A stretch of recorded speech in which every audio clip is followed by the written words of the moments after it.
नमस्कार प्यारे विद्यार्थियों, मेरा नाम सोनिया आहूजा।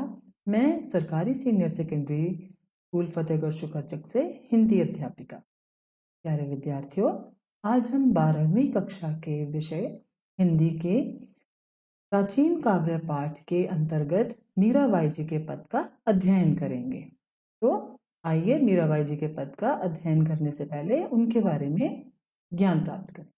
मीराबाई जी 16वीं शताब्दी की कृष्ण भक्त कवयित्री थी। इन्होंने अपना संपूर्ण काव्य श्री कृष्ण के प्रेम में ही लिखा है। तो आइए उनके चारों पदों का सरलार्थ जानते हैं।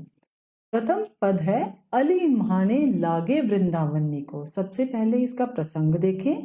इसमें मीराबाई जी ब्रज भूमि की महिमा का गायन कर रही हैं।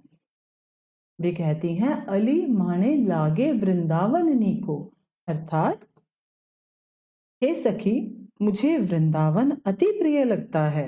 घर घर तुलसी ठाकुर सेवा, दर्शन गोविंद जी को, अर्थात यहाँ घर घर में तुलसी जी विराजमान हैं एवं श्री ठाकुर जी की पूजा होती है, वह नित्य दर्शन होता है।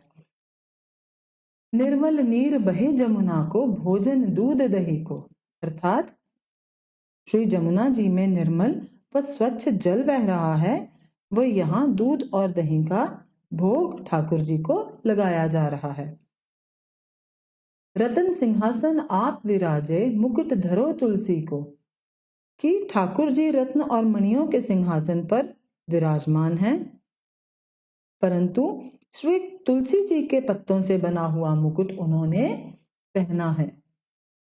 कुंजन कुंजन फिरत राधिका, शब्द सुनत मुरली को, अर्थात श्री राधिका जी विभिन्न कुंजों में विचरण कर रही हैं, जहां मुरली की मधुर धुन सुनाई दे रही है। मीरा के प्रभु गिरधर नागर, भजन बिना नर फीको, अर्थात मीराबाई जी कहती हैं कि मेरे प्रभु श्री गिरधर नागर जी के भजन के बिना यह मानव शरीर तो सर्वदा अर्थहीन और निरर्थक है। तो आइए प्यारे विद्यार्थियों, अगला हमारा पद है समर्पण। इन पंक्तियों में मीराबाई जी अपने आप को श्री कृष्ण की भक्ति में समर्पित कर देना चाहती हैं। तो वे क्या कहती हैं? हे री मैं तो प्रेम दीवानी, मेरो दर्द न जाने कोई, अर्थात हे सखी, मैं तो कृष्ण के प्रेम में दीवानी हो गई हूँ और मेरा दर्द कोई नहीं जानता। घायल की गति घायल जाने, कि जिन लाई होए, अर्थात घायल मनुष्य का दर्द वही समझ सकता है जिसने स्वयं घाव खाया हो। जौहरी की गति जौहरी जाने, कि जिन जौहर होए, अर्थात जौहरी के जौहर को भी कोई तभी पहचान सकता है यदि वह स्वयं जौहरी हो। सूली ऊपर सेज हमारी, किस विध सोना होए, अर्थात हमारी शैया तो कांटों से भरी हुई है, इस पर कैसे कोई सो सकता है। गगन मंडल पे सेज पिया की, किस विध मिलना होए, अर्थात मेरे प्रभु श्री कृष्ण की शैया तो आकाश के ग्रह मंडल में है, उनसे मेरा मिलाप कैसे हो सकता है। दर्द की मारी बन बन डोलूं, वैद मिल्या नहीं कोई, अर्थात मैं कृष्ण के वियोग में दर्द में वन में मारी मारी फिर रही हूँ, इस पीड़ा को दूर करने के लिए कोई वैद्य नहीं मिल रहा। मीरा की प्रभु पीर मिटेगी, जब वैद्य सांवरिया होए। मीराबाई जी कहती हैं कि मेरी पीड़ा तो तभी दूर हो सकती है जब श्री कृष्ण स्वयं मेरे वैद्य बन जाएं। तो प्यारे विद्यार्थियों, समर्पण के पश्चात अगला पद है सद्गुरु महिमा। इन पंक्तियों में मीराबाई जी अपने सद्गुरु जी की महिमा का बखान कर रही हैं। वे क्या कहती हैं? वे कहती हैं पायो जी मैंने राम रतन धन पायो, अर्थात मीराबाई जी कहती हैं मैंने राम के नाम का अलौकिक धन प्राप्त कर लिया है। वस्तु अमोलक दी मेरे सतगुरु, कर कृपा अपनायो, अर्थात इस अमूल्य धन को उनके सतगुरु ने प्रदान किया है और उन्हीं की कृपा से मैंने इस धन को पाया है। जन्म जन्म की पूंजी पाई, जग में सभी खोवायो, अर्थात मीराबाई जी कहती हैं कि इस अमूल्य धन को पाकर मैंने कई जन्मों की दौलत प्राप्त कर ली है और इस जगत को खो दिया है। खर्चे ना कोई चोर न लेवे, दिन दिन बढ़त सवायो, कि इस धन को ना तो खर्च किया जा सकता है और ना ही कोई चोर इसे चुरा सकता है। यह धन प्रतिदिन बढ़ता ही जाता है। और सत की नाव खेवटिया सतगुरु, भव सागर तरे आयो। मेरी नाव सच्चाई की नाव है और उसके खेवट मेरे सतगुरु हैं, जिन्होंने मुझे संसार रूपी भवसागर से पार कर दिया है।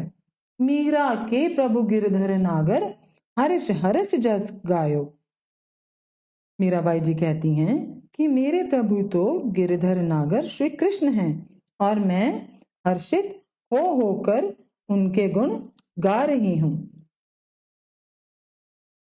तो प्यारे विद्यार्थियों, अब हम अगला पद उपदेश का सरलार्थ जानेंगे।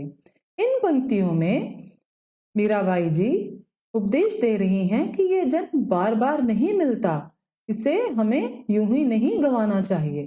तो आइए क्या कहते हैं वो। नहीं ऐसो जन्म बारंबार, का जानू कुछ पुण्य है प्रगटे मानुष का अवतार। वे कहती हैं कि ये मनुष्य जन्म दुर्लभ है और बार बार नहीं मिलता। वे कहती हैं कि मनुष्य अब तक समझ नहीं पाया है। का जानो कुछ पुण्य है प्रगटे मानुष का अवतार, ये मनुष्य अब तक समझ नहीं पाया है कि कितने पुण्य कर्मों के प्रताप के बाद हमें यह मनुष्य रूप मिला है, मनुष्य जन्म मिला है। बढ़त छिन छिन घटत पल पल, जात न लागे बार। अर्थात मीराबाई जी कहते हैं जैसे जैसे मनुष्य की आयु प्रत्येक क्षण बढ़ती जाती है और उसका जीवन काल उसी प्रकार प्रत्येक पल घटता जाता है। बिरछ के ज्यों पात टूटे बहुरी न लागे डार, कि जैसे वृक्ष से पत्ता एक बार टूट जाता है तो दोबारा डाल पर वापस नहीं लग पाता, उसी प्रकार एक बार मृत्यु होने पर दोबारा मानव जीवन नहीं मिलता। भव सागर अति जोर लहिए अनंत उंडी धार। अर्थात कि भव सागर से, संसार रूपी भव सागर जो कि बहुत ही प्रबल है, प्रचंड है, इसमें ऊंची ऊंची लहरें उठती हैं। इस संसार सागर से वे ही पार उतर सकता है जो राम नाम का जहाज बनाकर उसके सहारे पार हो। ज्ञान चौसर मंडी चौहटे, सुरत पासा सार, या दुनिया में रची बाजी जीत भावे हार। अर्थात इस ज्ञान रूपी चौसर के इस खेल में पांसा फेंकने पर ऐसी बाजी की रचना होती है कि कोई इस संसार से जीत कर जाता है व कोई हार कर जाता है। साधु संत महंत ज्ञानी चलत करत पुकार। वे कहती हैं कि जितने भी साधु संत महात्मा हुए हैं वे सभी इस संसार की नश्वरता का ज्ञान सदैव देते आए हैं। मीराबाई जी कहती हैं कि मैं तो कृष्ण की दासी हूं और ये जीवन केवल 4 दिन का है। तो प्यारे विद्यार्थियों, आशा करती हूं कि आपको ये सरलार्थ समझ आ गया होगा। धन्यवाद।